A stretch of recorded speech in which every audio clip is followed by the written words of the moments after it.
Good morning, Rebecca Vigus, the writer whisperer here from a sunny but frigid South Central Kentucky. It was only 27 degrees this morning at 8 o'clock. There is still a little frost on the ground, although my deck looks much clearer than it did. Excuse me. I want to talk to you today about loss and how writing portrays loss. It started because I have this Reader's Digest condensed book, and I'm reading the first one in the book called Homefront. And when I opened it up, this little yellow sheet of paper slipped out, and it says, "Don't cry as you read this. Crying makes it harder to read. Love, Mom." Okay. Mom died a year ago today. I have cried more through this book, and I am not finished. Close, but not. I have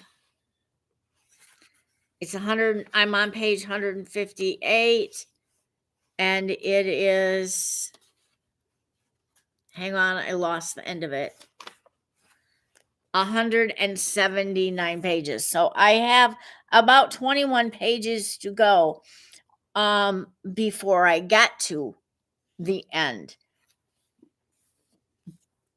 This is about an Iraqi war veteran who comes home with none other than PTSD. I wrote a book, in 2015, I believe it was. It's over here, but I would knock stuff over to take it out. It's called Rescue Mountain. And in it was an Iraqi war vet who had PTSD. There was also a kidnapping. There was also a narcissist, and the kidnapper was obsessed with the young gal that he kidnapped. And all of that wrapped into it. And I touched a lot on PTSD and the nightmares and the hypervigilance and the not communicating well, but not to the point where it brought you to tears. This one brings me to tears. However, she could have put that note in the last Reader's Digest condensed book that I read, as I cried through the first 3 stories and was angry at the last main character, until, of course, there was a plot twist. You know, there's always a plot twist. And if you've not read Fannie Flagg, any of her books, I suggest you do so.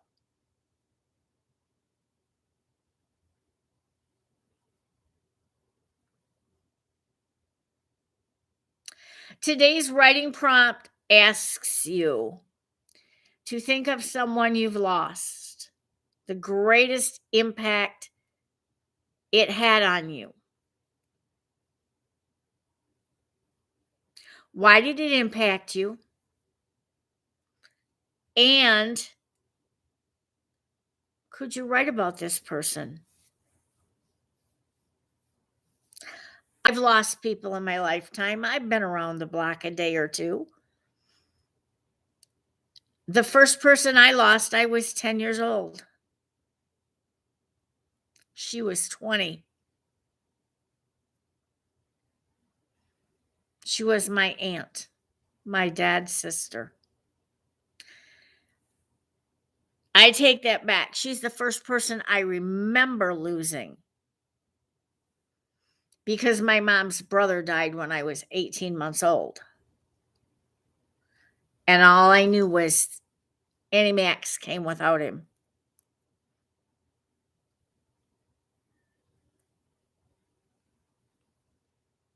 Rosemary died the day after Christmas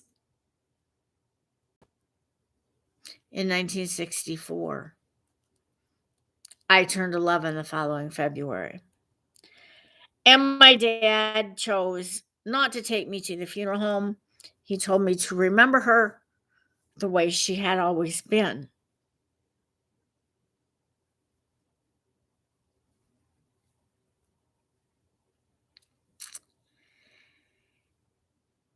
And although I believe my dad would not let them bury the wrong person, I looked for her for years.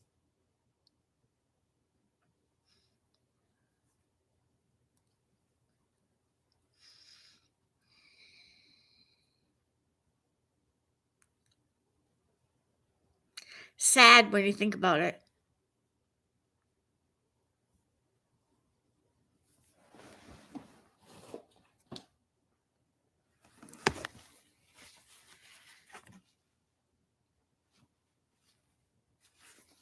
So,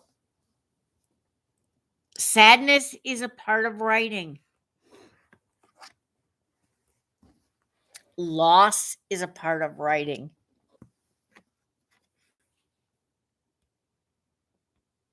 Loss of childhood, loss of youth, loss of people.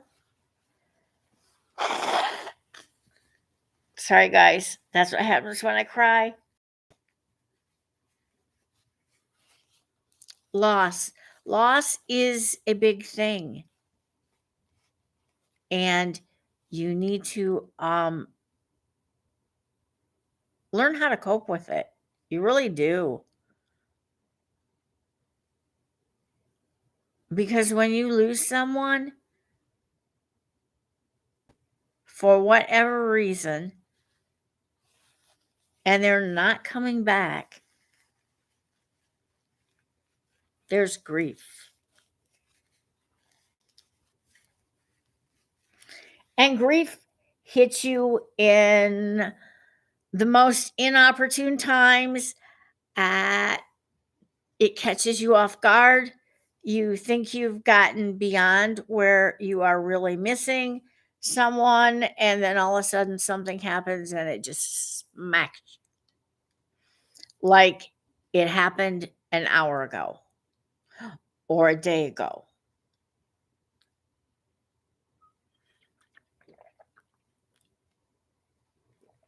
I am officially an orphan. Both my parents are gone.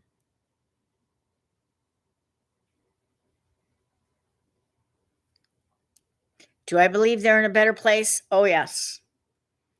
Do I believe they are together? Oh, yes. And that's one way to cope. My dad's been gone 3 years, a little over 3 years. My mom's been gone a year. I don't write about them yet. I may never write about them.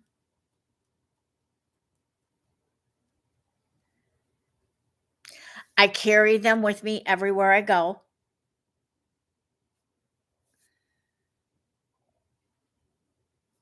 Some will tell you I look like my dad.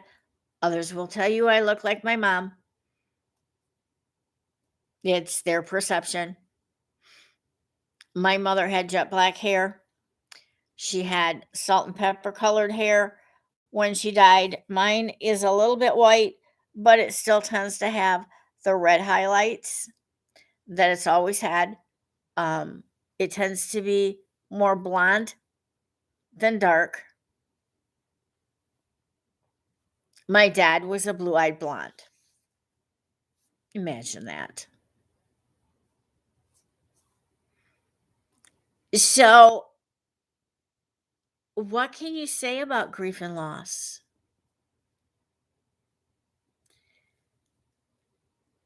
What if your family member has gone to war and comes home missing a limb, an arm, a leg, both?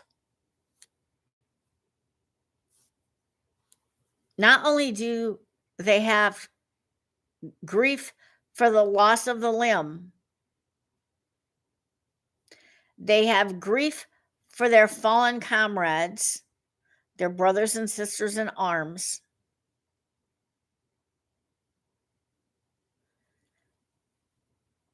And the things they saw in battle that you and I will never see because we've not been there. The things that real nightmares are made of.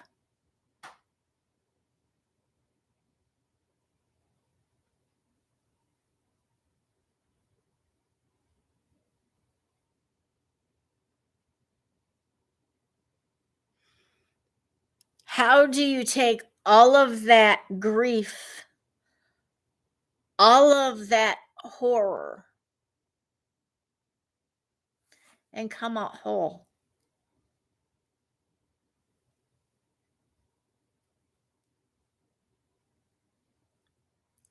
People kill spouses and friends when they have moved into a traumatic stage for PTSD.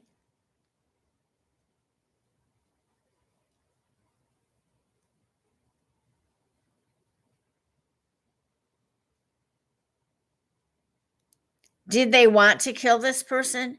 No. Do they remember killing the person? No. They just know that their loved one is dying because when they snap out of it, that's what they see.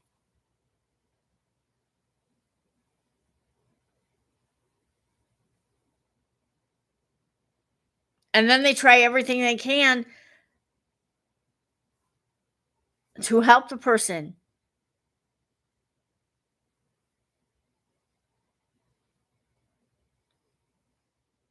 Because that's who they are. They're someone who helps. They're someone who puts others first.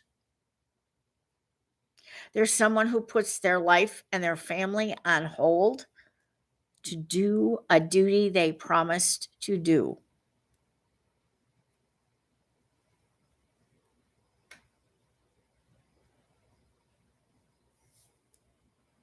And you have to understand and be understanding to someone who's gone through this trauma you will never, ever have to go through.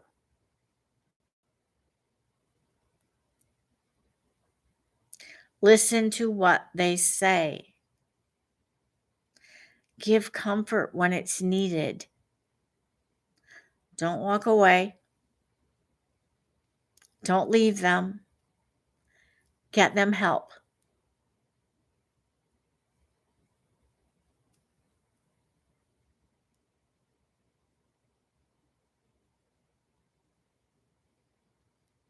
There is help out there. There truly is.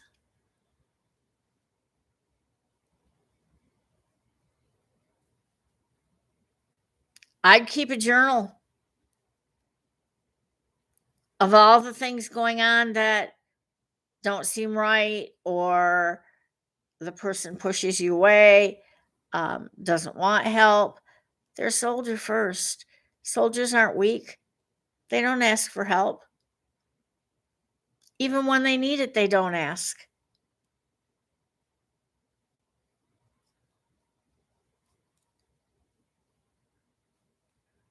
Use compassion in your writing.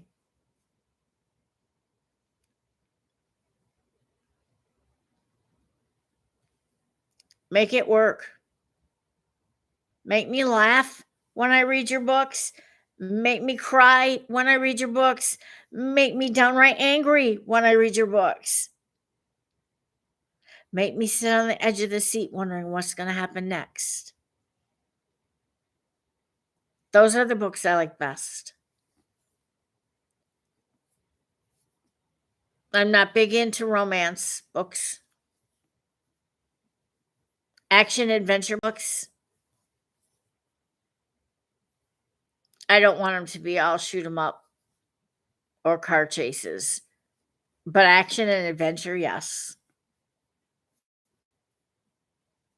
Mystery, suspense, thriller, absolutely.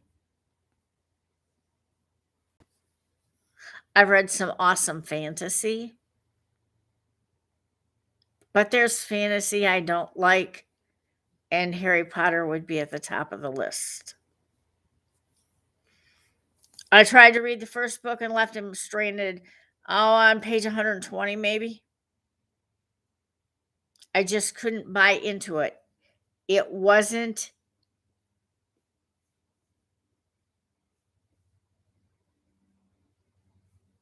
it just wasn't.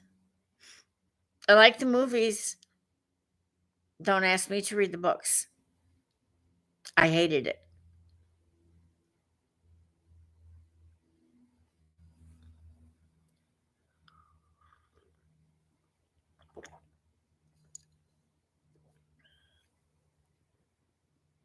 So, there you have it in a nutshell. What can you do with loss?